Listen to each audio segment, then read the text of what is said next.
Je, mtu akiwa single anaweza akapewa mkopo wa nyumba? Ndiyo, hata kama uko single unaweza ukapewa nyumba. Single unaweza kuwa ni mtu ambaye labda ulioa ukaachana na mke, uliolewa ukaachana na mme, ama haujawahi kuolewa wala kuoa.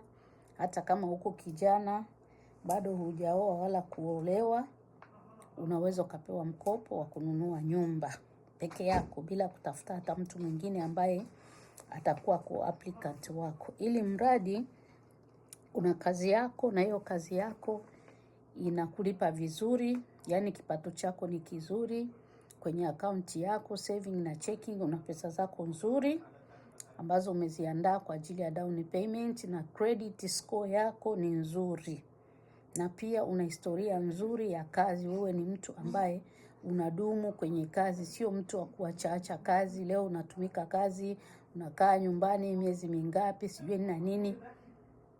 Kama una historia nzuri ya kazi, una credit score nzuri, una kazi yako ambayo inakulipa vizuri, unaweza ukapewa mkopo wa kununua nyumba. Haijalishi ni nyumba ya laki ngapi, 200,000, 2.5, 3, hata 4, unaweza ukapewa mkopo. Maana tumeona watu ambao ni masingo, vijana kabisa, hajawahi kuoa, amechukua nyumba ya 4.5 laki.